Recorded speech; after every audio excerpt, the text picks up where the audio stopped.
네, 이 정도로 하고 시작하겠습니다.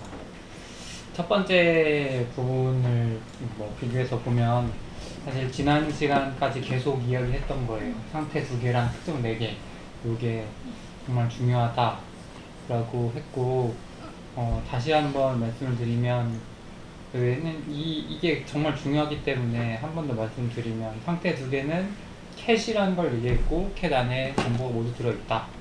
그리고 이 캣은 시간에 따라 변한다. 그리고 측정 4개에 관한 공리가 있었는데, 첫 번째는 연산자에 대한 얘기였고요. 두 번째는 측정 가능량, 세 번째는 확률, 그 다음 네 번째가 측정 이후에 캣이 변한다 라는 내용이었습니다. 이 6가지를 통해서 우리 다음의 상태를 확인해 봤어요.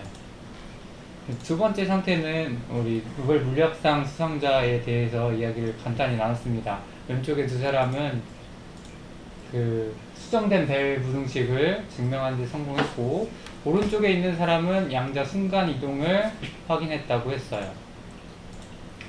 그러면 사실 역사적 발견 순서로는 왼쪽에 있는 두 사람이 수정된 벨 부등식을 만들었는데, 이 수정된 벨 부등식은 당연히 벨의 부등식을 이용해서 만들었고, 벨의 부등식은 EPR 역설 때문에 만들어졌대요. EPR 역설은 무엇 때문에 만들어졌냐면, 맨 처음 스턴 게를라우라고 하는 두 사람인데, 두 사람 이름이에요. 이 사람들이 한 실험 때문에 이게 쭈루룩 이어져 내려온 거예요. 네, 그래서 수정된 벨 부등식을 이해하기 전에, 이게 사실 물리학 상을 받은 그런 내용이지만, 그걸 이해하기 전에 저는 가장 처음 스턴 게를라우 실험이란 게 무엇인지를 좀 구체적으로 설명해 보려고 합니다. 네, 그래서 이번 시간에는 이 사람들이 결국 어디에서부터 왔냐면 스턴 게를라우 실험에서부터 출발했다고 해도 과언이 아니에요. 그래서 스턴 게를라우 실험은 실험에 대해서 이야기하기 전에 이 노벨 물리학 수상자들이 결국에 증명한 것은, 왼쪽에 있는 건 어떤 두 개가 얽혀 있다는 걸 증명해서 고전적인 해석보다는 양자적으로 해석하는 게 맞다라고 말한 거고요. 두 번째 있는 오른쪽에 초록색으로 표현한 사람은 얽혀 있는데, 두 개가 얽혀 있는 게 아니라 3개 이상 얽히게 할 수 있다. 3개를 얽히게 한 사람이에요. 네, 그냥 되게 말해서 2개가 얽혀 있다는 걸 왼쪽에 두 사람이 했다면, 오른쪽에 있는 사람은 3개 이상도 얽히게 할 수 있다 라고 말하고, 그걸 이용한 사람입니다. 그걸 실험으로 증명해낸 사람이에요. 그럼 되게 뭐가 중요하냐라고 생각할 수 있는데, 이 얽힘이라는 게 정말 중요합니다. 그치, 얽혀 있다는 게 뭔가. 그래서 제가 사전으로 찾아봤더니, 둘 이상의 상태가 양자적으로 서로 연결되어 있어 각각의 상태를 따로 다룰 수 없는 상태, 각각 독립적으로 다룰 수 없는 상태, 두 개를 한 번에 다뤄야 된다는 거예요. 이게 얽혀 있다고 말합니다. 또 수학적으로는 두 얽힌 상태의 파동함수가 있는데, 각각의 파동함수의 곱으로 나타낼 수 없대요. 네, 요거는 좀, 그러니까 각각의 파동함수, 첫 번째 입자의 파동함수랑 두 번째 입자의 파동함수, 여기서 말하는 파동함수는 캣을 의미해요. 첫 번째 입자의 캣이랑 두 번째 입자의 캣을 단순히 곱할 수 없는 상태를 얽혀 있다고 말합니다. 이게 그러면 도대체 무슨 말인가 라고 말할 수 있는데, 어떤 상태인지 좀 간단하게 그 기초를 알아보기 위해서 스턴 게를라우 실험에 대해서 영상을 준비해 왔습니다. 영상을 함께 관찰해 볼게요. 소리가 나나? 소리는 안 나요. 영상이 안 나오네. 이게 다운받지 않아서 이거를 이게 잠시만요. 다운을 받아서 해야 되겠네.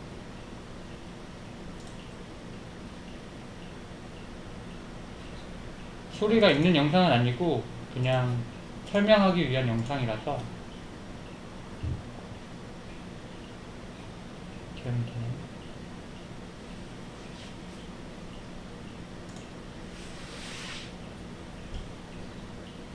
이렇게 했는데 왜 이렇게 이게 될까요? 됩니다. 다시 해야 돼. 다시 해볼게요. 네. 다음 노트에 들어있겠죠? 여기 들어있겠죠?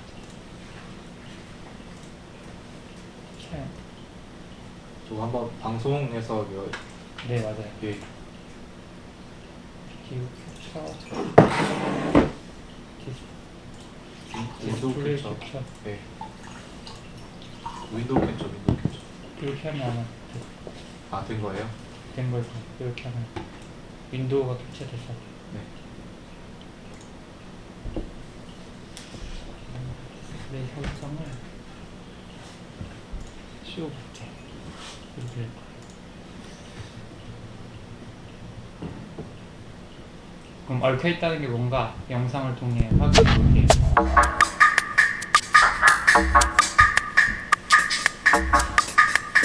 자, 자석을 하나 뒀는데요.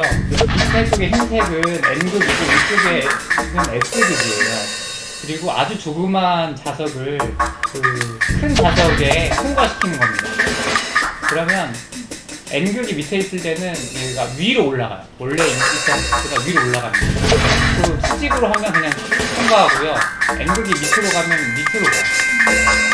그래서 원래 자석은 그렇게 넓게 퍼지도록 구성되어 있어요. 근데 이게 원래 고전적인 자석을 이렇게 고르면 되는데 여기서 좀 우물우물한 얘가 은원자예요.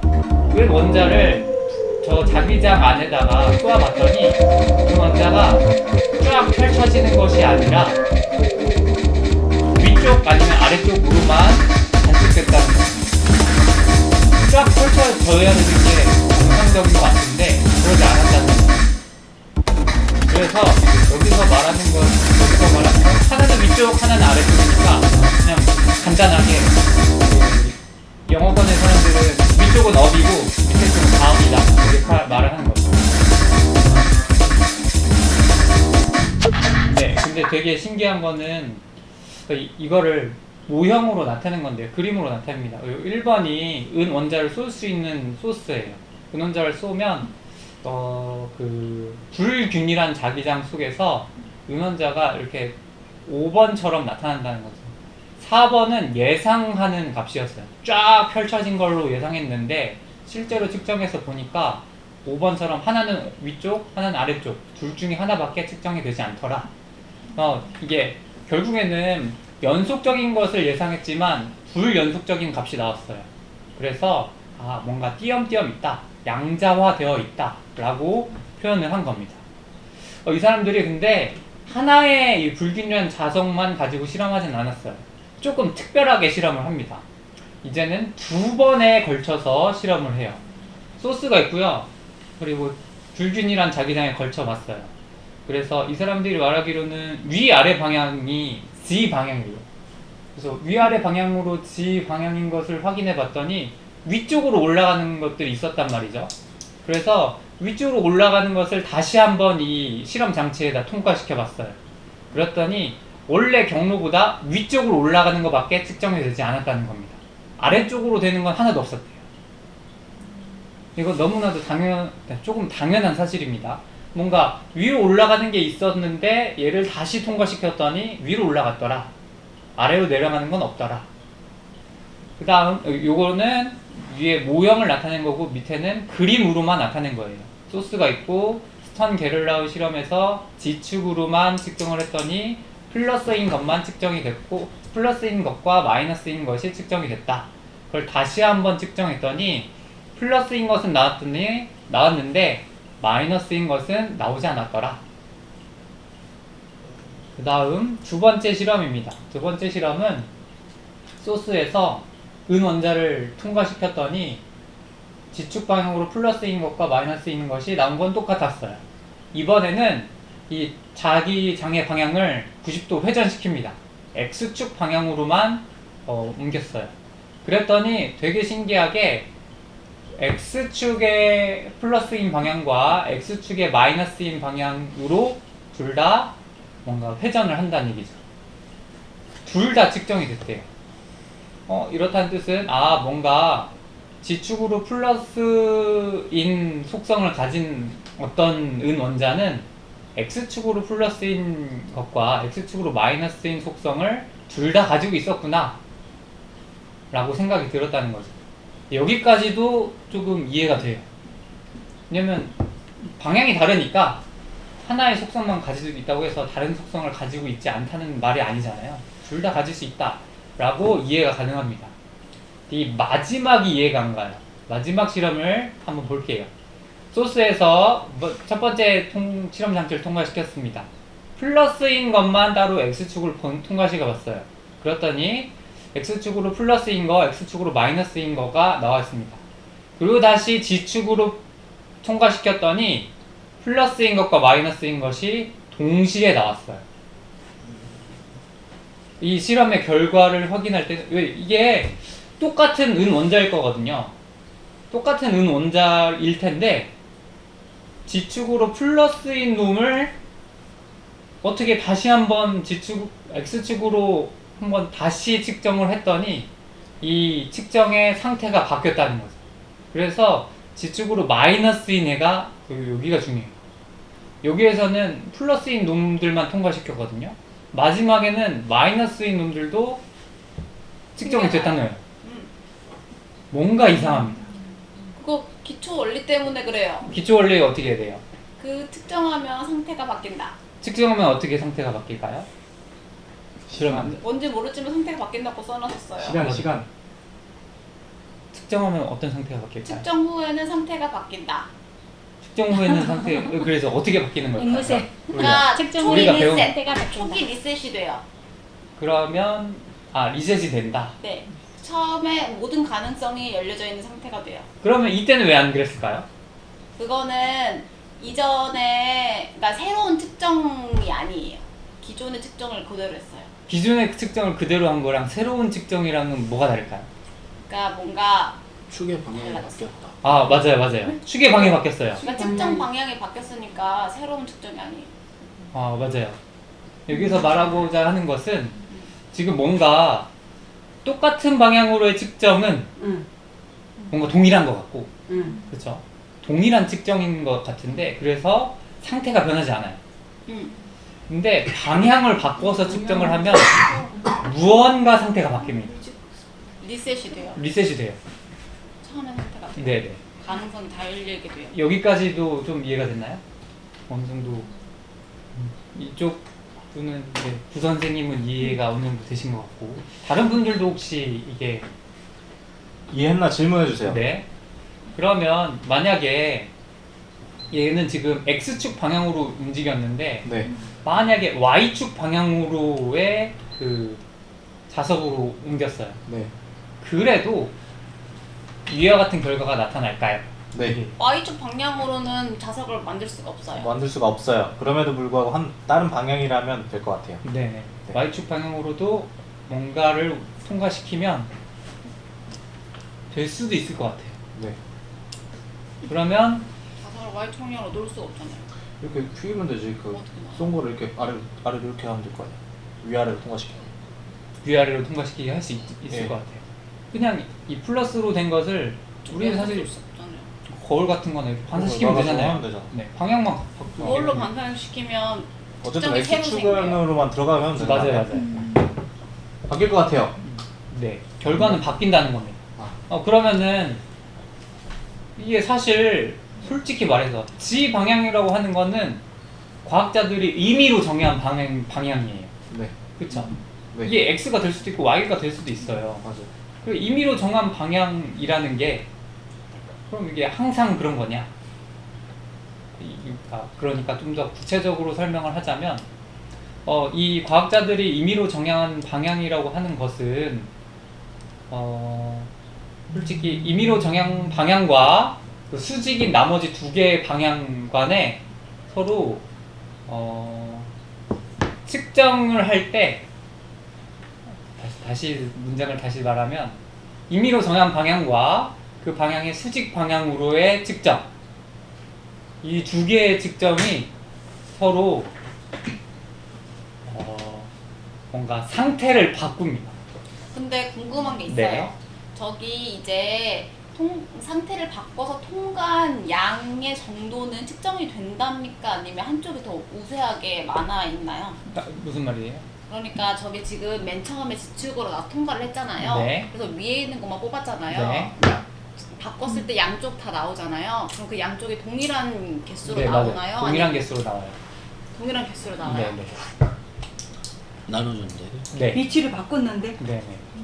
동일한 개수. 위치 상관없이 어차피 D축에서 플러스 값 된 것만 통과를 또 시키는 거잖아요. 그렇죠. 그래도 거기에서 또 나눠질 거 아니에요. 네, 네. 오른쪽 왼쪽으로. 네, 근데 값이 똑같다. 비율이 동일하게 똑같아요. 나와요. 비율이 아, 똑같아요. 비율이 똑같다. 네, 비율이 똑같아요. 아, 왼쪽으로 값이- 다섯 개 값이 가면 아니라. 오른쪽으로도 5개, 왼쪽으로 100개 가면 오른쪽으로도 100개 이렇게. 그럼 또 궁금한 게 있어요. 네. 이게 두 번째 했어요. 그럼 세 번째로 다시 지축으로 놨어요. 음. 그래도 값이 똑같나요? 네, 그러니까 다시 그냥 처음 리셋이 된다는 거네요. 그렇죠. 그러니까 뭔가 저렇게 보자면 우리가 xg 평면으로 생각할 수 있잖아요. 그렇죠. 그러니까 g로 쏘면 g만 계속 생긴다. 음. x로 쏘면 x로 계속 생긴다. 음. 그러면 g로 2번, x로 한 번 거쳤을 때는 뭔가 뒤쪽에 가까운 양이 아니라 그냥 처음으로 리셋된다. 네, 그렇죠. 이렇게 된다는 거죠. 네, 네, 네. 그렇다면 우리가 지금까지 배웠던 내용으로는 딱 그 케이스 측정의 상태를 바꾼다.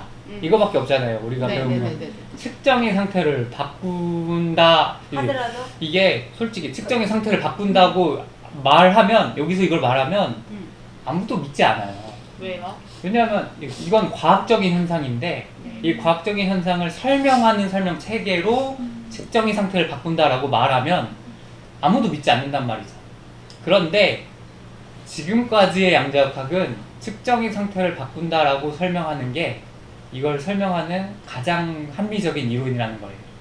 측정하면 그나마, 다시 네. 원래대로 돌아와서 측정된다. 네네네. 측정 체계를 바꾸면 다시 원래대로 된다는 거죠. 측정이 이 은원자의 상태를 바꾼다.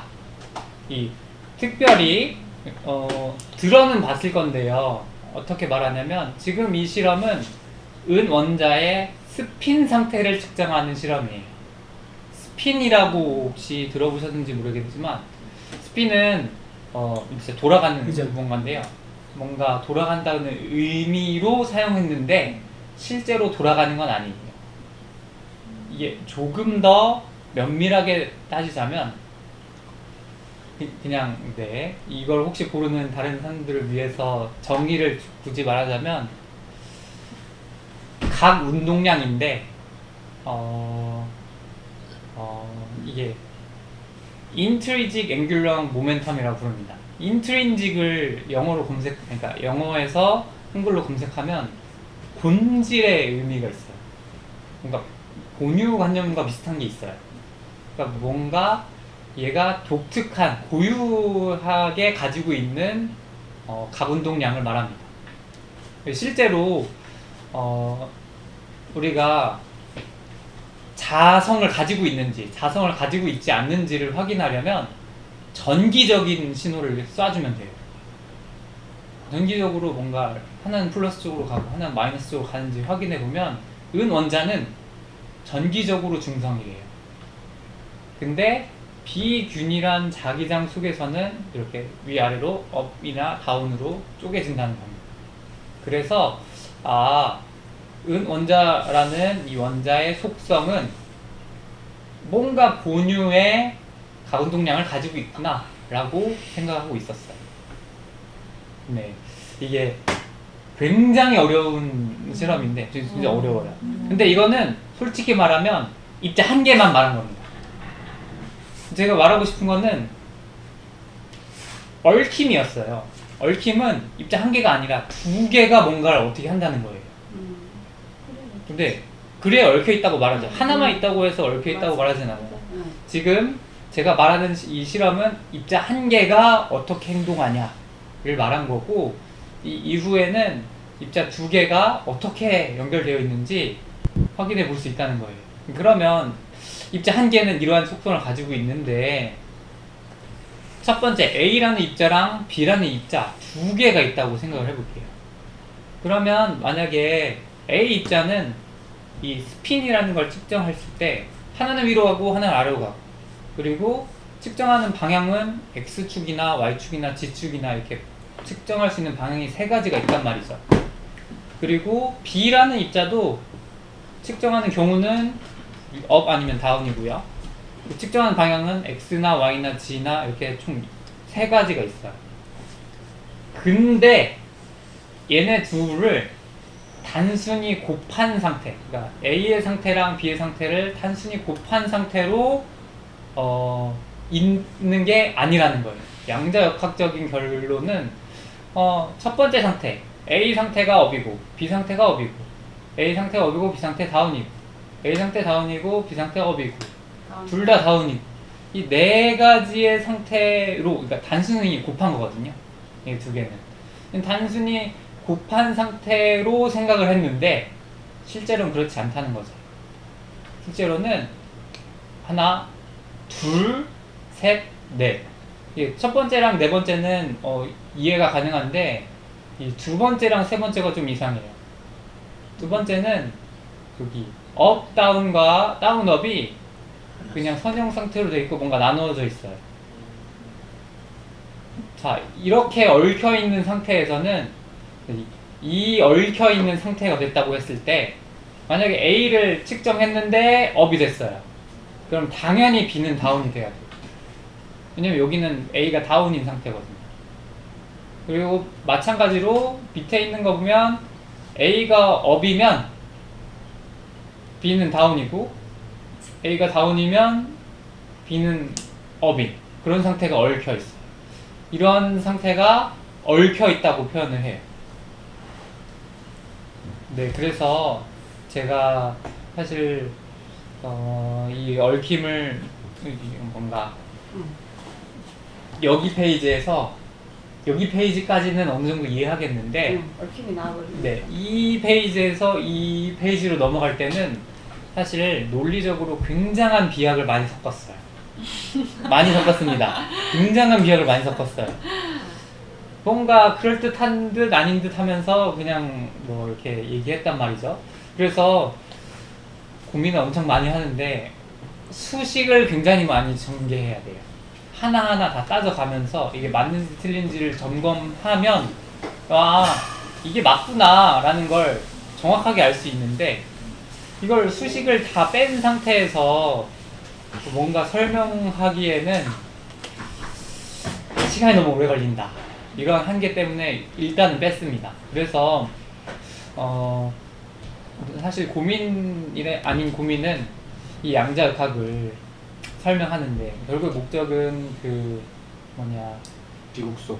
네, 곡소 비곡소 이걸 설명하는 거고 얽힘을 설명하는데 얽힘을 진짜로 명료하게 설명을 하려면 수학적인 기술이나 이런 것들을 조금씩 섞어가면서 차근차근 단계를 밟아 나가서 설명을 해야 되는데 이게 시간의 한계상 그럴 수 없으니까 제가 어떻게 해야 될지 지금 고민인 상태입니다.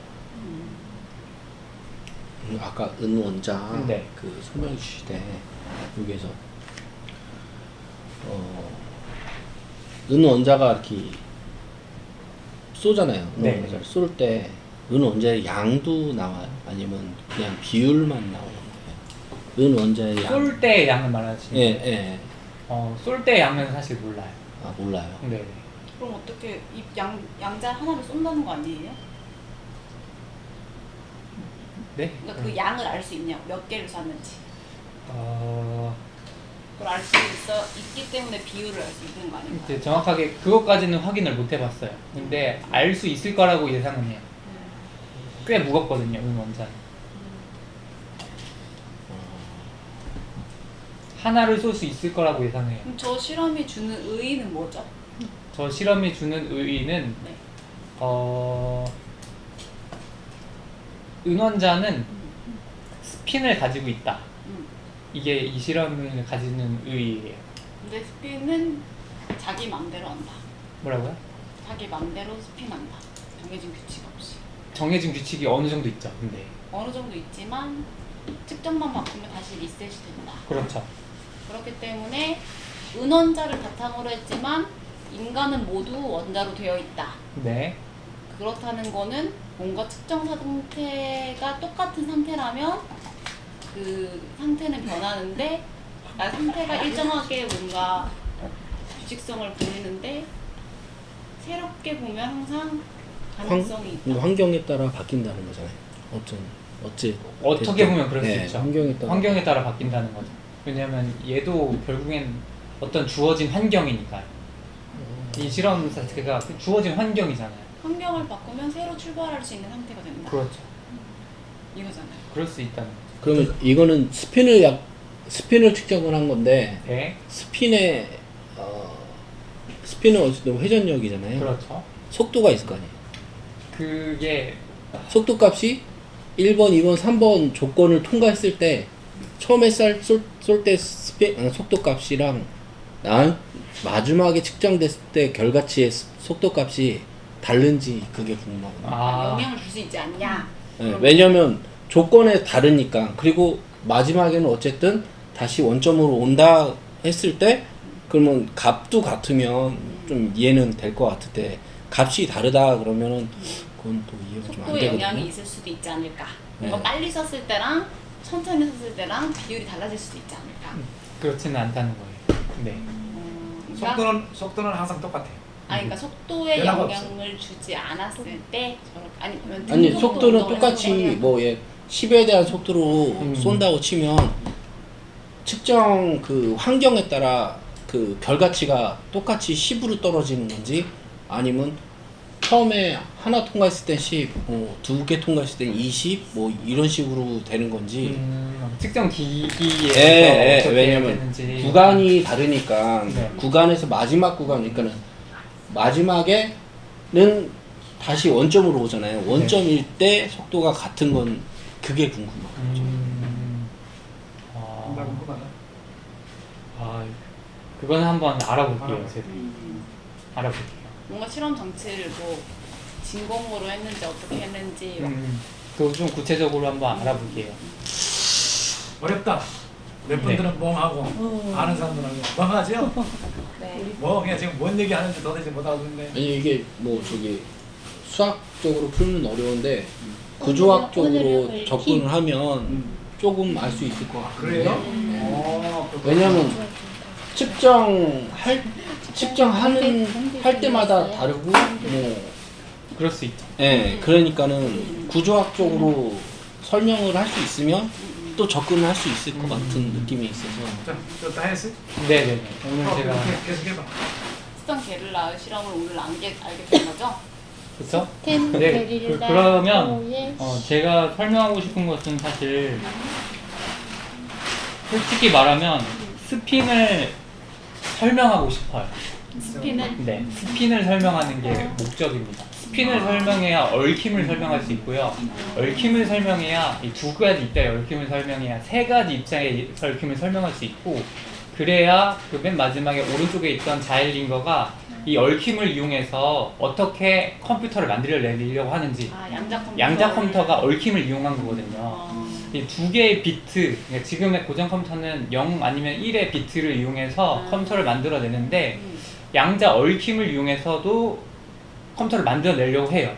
그것의 가장 큰 공로로 만들어진 게 맨 오른쪽에 있는 그 사람이어서 그 사람 때문에 지금 한창 양자 컴퓨터를 개발하려고 하고 있거든요.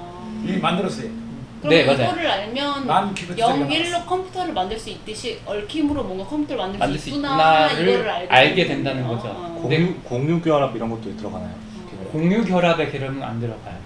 한번 추측해봤어요. 네. 근데 그렇기 때문에 저는 그 가장 기본에 있는 것은 스핀이라고 생각하고 그 스핀을 설명하려면 조금 더 수학적인 관계를 알아보는 것이 좋겠다고 생각을 해서, 근데 이 과정이 있긴데 이 스핀을 방금 말씀하신 것처럼 스핀이라고 말하면 마치 뭔가 돌아가고 있다는 느낌이 들거든요. 지구가 자전하듯이 그렇게 생각하는데 그게 아니에요. 스핀이 그게 아니에요? 아니에요. 그러면 돌아가고 있는 게 아닌데 우리가 돌아가고 있는 것처럼 느껴지기 때문에 스핀이라고 부르는 겁니다. 무슨 말이죠? 그러니까 지구가 돌아가고 있지 않은데 돌아가는 것처럼 느끼기 때문에 자전한다고 말한다는 거예요. 근데 그 목적이 큐비트를 설명하면 쉬울 것 같아. 아, 큐비트를 설명해주면 쉽게 알잖아. 비트하고 큐비트를 얘기해주면은 금방 이해가 될 것 같아. 큐비트라는 것은 단위 비트는 아니에요? 비트 큐빗. 비트는 전자파가 문을 열고 닫고 하잖아요, 이거. 네. 이 일, 단위 영, 하나가 일, 하나가 영. 단위로 보잔 말이에요. 1, 0이라는 말이에요. 큐비트는 그게 정해져 있지가 않아요. 상태가. 예를 들어서 얽혀 있는 비트는 어떤 방향으로 전기를 보내면 하나는 열고 하나는 닫고 그러는데 양자 큐비트는 그게 어느 방향으로 이게 저 전류를 보내가지고 자기 마음대로 어쪽에서는 열도록 그렇게 돼 있지가 않단 말이에요. 그게 이제 큐비트 상태예요. 네 맞아요. 아마 그렇게 그거를 설명을 해주면은 아마 쉽게 이해가 되지 않겠나. 근데 이게 큐빗의 가장 기본적인 단위가 그러니까 이거예요, 이거. 그렇지 왜 그다음 이거예요. 그 네 가지인가요? 네, 이 네 가지예요. 아 그래서 큐빗이 뭔가 사에 사에 그런 비슷한 뭔가를 느낌이잖아요. 얘기한다고 한 거거든요. 그렇지. 그거를 설명해주면은 쉽게 접근하고 다음 문제가 쉽게 풀릴 것 같은데. 입자 두 개인데 뭔가요? 뭔가 얽혀 있으면 이렇게 되는 거고요. 큐빗은 얼개 상태. 큐빗을 검색해 보면 네, 큐빗. 검색해 드릴게요. 네. 아, 이거 큐빗. 검색해 드릴까요? 이게 양자역학의 기본 단위인가요? 기본 단위, 기본 비트지. 이거 이거. 퀄텀 비트의 그치. 줄임말. 일반 비트는 이게 여기서 전자파를 열면 여기서 닫고 이렇게 나가는데 얘는 그렇지가 않단 말이에요. 얘는 정해져 있지가 않아요. 퀄텀 비트의 큐빗. 그것이니까 지금 얽힘의 목적이 바로 이거구나. 저게 뭔가요 그러면? 가운데서 쐈는데 거기 구에 어디를 갈 수 있다는 거예요? 어느 방향의 결정을 내릴지는 모르지. 몰라. 혹시 양자가 큐빗인가요? 그렇게 이제 이거를 만들는 게 자일린과 헤어는 것은 원래가. 요거를 이해를 해야 이제 양자 컴퓨터를 이해하는데 양자 컴퓨터가 이거는 뭐 지금 이 큐비트를 10,000개 비트로 컴퓨터를 만들었어요. 애플사에서 만들었나? 그랬던 것 같아요. 애플사. 지금 이게 나오니까 저거 다운 시켜야 된다고 난리 났어요 지금. 만 비트. 10,000비트. 그러니까 만 큐빗, 그러니까 이게 10,000개야. 옛날에는 50개밖에 안 됐는데 이게 10,000개짜리 큐비트를 만들어놨는데요. 우리 인간의 머리로는 상당히 안 되는 일들이 지금 벌어지고 있는 거예요. 그래서 세계적인 석학들이 뭐라고 말하냐면 저거 닫아라. 지금 그러고 있어요. 저 큰일 난다. 저거에다가 뭘 붙여? 챗GPT를 붙이면은 난리 나버린 거야. 완전히 메타 사상이 와버린 거예요. 이제 메타 사상에서 가장 핵심적인 게 뭐냐면요. 메타버스 있잖아요. 메타버스. 네. 메타버스가 가상 세계 아닙니까? 네. 그건 로봇은 현실 세계에서 못 다니잖아. 현실 세계를 메타버스 세계에 그대로 똑같이 옮겨요. 가상 세계에서 움직이게 하는 거야. 그럼 현실하고 똑같이 움직이게 되는 거예요. 여기 있는 모양을 사진을 찍잖아요. 그러면 이걸 가상으로 그대로 옮겨. 그러면 로봇이 여기서 AI 속에서 활동을 하면은 우리 현실과 똑같이 활동을 해서 우리에게 도움을 준다는 거예요. 로봇은 인간이 생각을 안 하기 때문에 이런 일을 못 하잖아요. 이 사이에서. 무슨 말인지 이해했어요. 내가 너무 아바타가 앞서갔나? 있어요. 무슨 말인지 이해됐어요. 가능하구나. 가능해 그게. 그거를 만들려고 하는 거예요. 목적이 현실을 메타버스 세계에다가 그대로 옮겨. 현실을 항상 그렇게 움직이게 만들어. 메타버스가 돌아가게. 거기에 로봇을 세워놔. 로봇은 현실 세계에서는 못 움직인다는 말이에요. AI는 메타버스 세계에서는 움직여요. 그러면 거기서 움직이면은 현실에서 그대로 움직이는데 AI 로봇 머릿속에다가 그 현실 세계의 가상 메타버스 세계를 집어넣어놔. 그러면 걔는 그 가상 세계에서 노는데 사실은 실제에서 노는 거예요. 그러면 또 다른 아바타가 있어야겠네요. 아니요, 완전히 똑같이 여기서 똑같아. 이제 여기하고 똑같은 현실이 메타버스 속으로 들어가는 거야. 사람의 입장에서는 이제 그거를 할 수 있는 게 이게 큐빗 양자 컴퓨터예요. 그걸 연결해 줄 수 있는 게. 그래서 저게 나오니까 벨탑이야. 이제는 세상 끝났다. 근데 진짜 예. 이 관리가 불가능하다. 지금 막 난리예요, 석학들이. 10,000비트짜리가 나왔어, 큐비트짜리. 근데 연결 몇 번 안 했을 뿐인데 진짜 AI가 세상에 돌아다닐 수 있게 되네. 어마어마해요. 너무 간단하게 사람들 꽤. 그러니까 이 현실을 그대로 메타버스에 옮긴다는 생각을 누가 하냔 말이에요. 그대로 옮겨요. 그러면 여기서 말하고 이야기하고 움직이는 이것들이 가상 세계 속에서 그대로 네. 움직이는 거야. 네. 근데 AI 로봇은 현실 세계에서는 잘 못 움직이잖아요. 네. 근데 가상 세계에서는 잘 움직여요. 음. 그 뭐가 나오냐면 매트릭스 영화 봤죠. 네. 그 세계가 그대로 오는 거예요. 음. 그걸 양자의 컴퓨터가 오면은 그게 가능하다. 매트릭스. 그래서 10,000피트짜리 생겼으니까 아니, 지금 이걸로 석학들이 그러는 거예요. 이제 큰일 났다 이거. 더 이상 감리가 불가능한 세계다. 저 셧다운 시켜라. 지금 그러고 있다는 거예요. 우리는 지금 간단한 세계처럼 보이지만은 AI는 엄청나게 진행해요. 나와 있는 것도 있고. 불과 몇 개, 불과 지금 작년 11월 22일부터 지금 1년도 안 됐어요. 100년이 앞서가는 것처럼 보여버려요. 그러네. 그러면 잠깐 영상 하나만 공유하고 마치려고 하는데요. 이게 양자 컴퓨터가 어떻게 작동하냐라고 질문을 한 사람이고요. 그 다음 실제로 물리학자인데 한 10년 전에 올라온 영상이에요. 10년 전이요? 네. 10년 전에요? computer, right? If you have two, you can write be either 0 or 1. Now, in contrast, a quantum computer uses quantum bits, or qubits, and they can be both 0 and 1 at the same time. And it is this that gives a quantum computer its superior computing power. There are a number of physical objects that can be used as a qubit: a single photon, a nucleus, or an electron.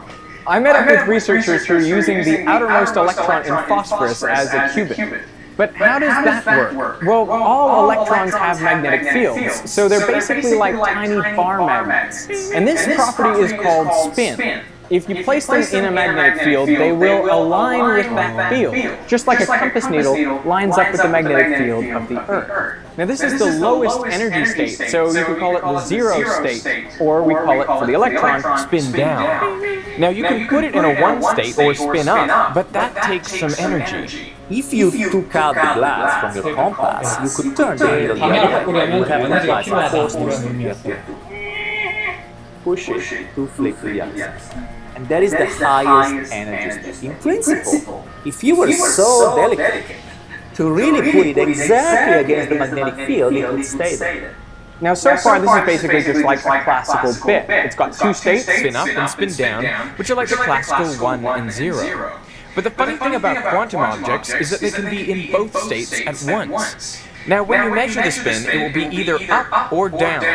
But before you measure it, the electron can exist in what's called a quantum superposition, where these coefficients indicate the relative probability of finding the electron in one state or the other. Now it's hard to imagine how this enables the incredible computing power of quantum computers without considering 2 interacting quantum bits. Hello. Hi.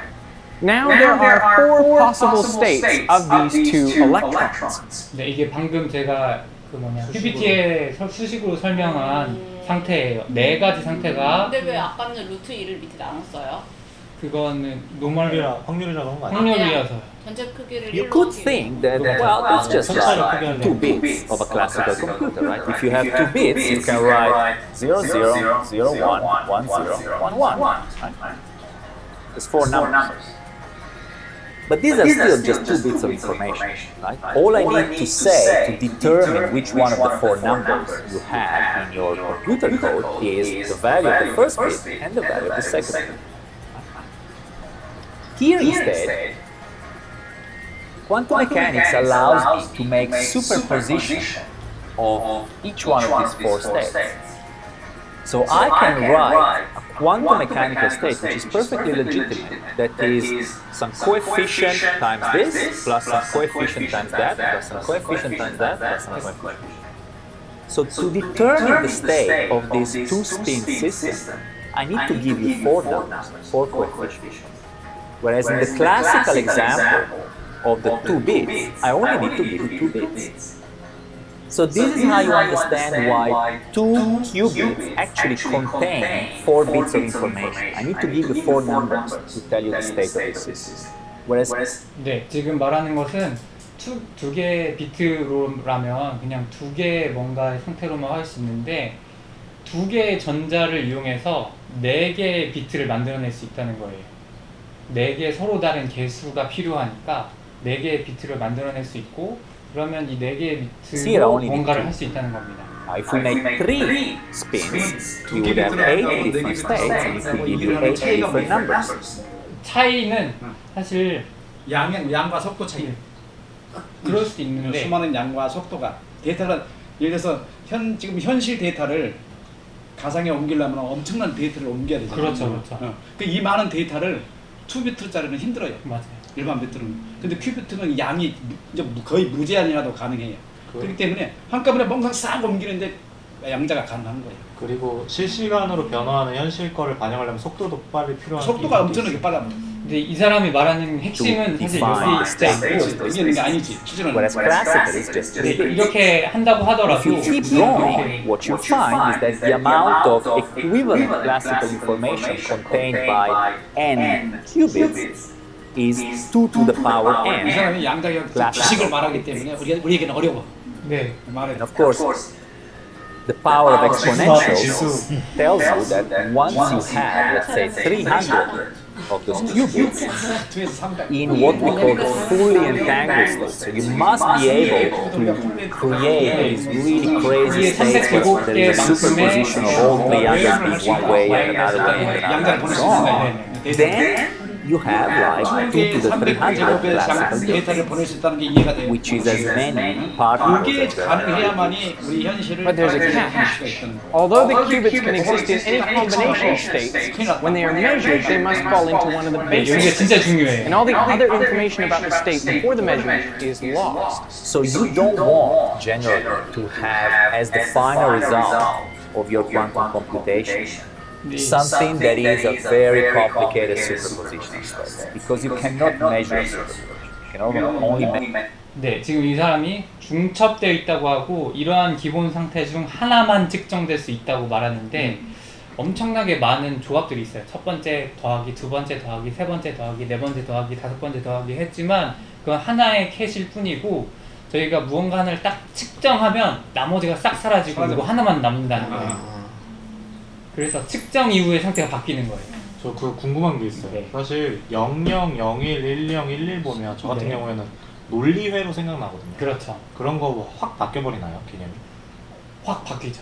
어떻게 돼요? 그러니까 정확히 말하면 네. 그걸 가지고 다시 논리 회로를 짜려고 해요. 아, 다시 큐빗을 가지고 다시 짜고 다시 있구나. 논리 회로를 짜려고 해요. 어, 그러니까 애초부터 그 컴퓨터의 CPU를 만들 때는 0101 논리 회로로 예. 논리 회로를 짜가지고 얘가 플러스면 1이고 마이너스 0이고 이거 논리 회로를 짜는데 예. 큐빗을 가지고 다시 CPU를 짜는 거예요. 어. 그 아키텍처를 다시 짜는 거예요. 네, 고맙습니다. Measure one of these bases states. 네. 신기하다. So what you want 그걸 is 이해를 to 하는구나, 사람들이. 네. design the logic 근데 사실 operations 컴퓨터도 누군가 어떤 사람이 구체적으로 디자인한 거예요. such a way 그러니까 그 final 큐빗을 result 누군가가 is something you 먼저 선점해서 그 디자인을 하는 just a 거죠. unique state. 근데 이게 어디서 나오냐면 수학에서 나오는 거예요. It's not trivial. And it's essentially, 그럼 I'm kind 그 of stretching 수학은 누가 things, but 만들었어요? I guess it's to some degree 그 The reason 창조가 why. 인간이 만들었어. 거지 인간. 그 거지 지금 어디로 가려고 그래? 목표가 수학과 영원히 살라고. 그렇죠. 영원히 거짓이 영원히 영원히 존재하는 살라고. 목표예요. 그래서 저 뭐 하나만 얘기해봐도 돼요? 네. 저 뭔가 깨달은 거 있어요. 네. 제가 수학적 진리도 사실은 우리가 오류를 가지고 있다는 거를 그렇죠. 한번 도전을 한번 해볼게요. 아, 잘 보세요. 네. 저희가 똑바로 돼 있는 선을 상상할 수 있나요? 네. 상상할 수 상상할 수 있는 선을 상상할 수 있어요. 있어? 근데 제 생각에는요, 없어. 거기에 무언가 색깔이라든지 네. 뭔가 포함되어 있지 않나요? 그렇죠. 길이라든지 그렇죠. 네. 그런 거 다 빼고 정말로 똑바로다는 것만 생각할 수 있나요? 그럼 없어요. 했다고 하지만 뭔가 공간 안에서 있는 걸 갖고 있지 않나요? 그렇죠. 그 공간은 뭐죠? 그러니까 저의 생각은 약간 공간은 뭐야? 우리가 온전히 알고 있다는 개념도 사실은 우리가 의식하지 못하게 5개념이 섞여 있다고 생각해요. 개인적으로. 왜곡된 근데 이게 맞는지 모르겠어요. 그렇죠. 우리가 제가 표정을 보니까 아닌 것 같아요. 다시 우리가 한번 알고 있는 건 보겠습니다. 다 거짓이죠. 그럼 저 선이라는 것은 점으로 이어진 거야. 네. 똑바른 게 있을 수가 없어. 점의 점들의 모임이 선이에요. 맞아요. 근데 선은 좀 솔직히 말해서 좀- 선은 없다. 선은 없다. 원래 점이다. 점뿐이에요. 점도 없어요. 근데 점도 원래 없어요? 공리의 그러면- 수학의 첫 출발로 상정하는 어. 게 5개의 공리라고 한다면 5개의 공리 처음 출발 자체가 그거예요. 그렇지. 그 선이. 두 개의 똑방선, 평행선은 평행선. 절대 만나지 않는다. 만나지 이런 않는다. 걸로 시작하는 거거든요. 수학이 다. 근데 점도 없어요. 위치만 갖는다며. 근데 이 사람들이 뭐를 얘기를 하냐면 선에서 양 끝을 보면 점이 보인대요. 보이면 안 돼요. 보면 안 돼. 왜요? 점은 위치만 가지니까. 왜요? 점은 위치만 갖는 거니까요. 점은 보이면 안 돼요. 보이면 안 되죠. 예. 점 자체가. 왜 보이면 안 보이면 돼요. 안 돼요? 예. 점 자체가 보이는 위치만 갖는 것뿐이지. 거야. 점의 정의 자체가. 그렇죠. 보이면 안 돼요. 위치만 가져서 선에서 양 끝을 봐서 점이 보인다는 말 자체가 말이 안 되고 말이 안 돼요. 면에서 이렇게 선을 본다는 것 자체도 말이 안 돼요. 이상해요. 다 괴물들만 모였나? 아니 원래 아니, 뇌가 왜 선에서 양 끝의 점을 어떻게 봐요? 근데 그거가 지금 수학의 기초예요. 선을 공리를 그렇게 세워놔가지고- 점으로 마지막에 표현한 게 무한에 흘러갔을 때 우리 인간이 상상하잖아요. 그래가지고 전개한 게 지금 현대 과학기술 토대들 다 쌓고 같이 해요. 그래? 예. 무한히 뭔가 했을 때 마지막에 예. 점을 그거 상상하는 차원에 거잖아요. 대해서 그래서 사람들이 고민하는 것도 네. 그거예요. 그래서 엄밀히 말하면 수학도 일정한 가정 하에서만 가능하지 그 이상 불가능한 거예요. 수학이에요. 우리가 상상할 수 있는 한계 내에서만. 그 이상을 초월하는 수학은 그러니까 결국 공간과 차원 내에서 참인 것들만 그렇지 모아왔겠죠. 그렇지. 근데 네. 참이 아니라고. 참이 아니지. 그러니까- 점 자체도 그러니까 불가능하고. 만들어낸 공간과 거지. 차원 내에서 응. 뭔가 저희가 대부분 그러니까 현상이 참이라고 하는 아직까지 거지. 우리 없는 것들 참이라고 하는 이렇게 거예요. 낸 거죠. 선 자체가 불가능하고. 오늘 내가 얘기를 했잖아요. 이제 그거지. 네, 끌게요. 오늘 얘기를 했잖아요. 주님이 공간에 계시는데 영혼이 들어오신 거예요. 그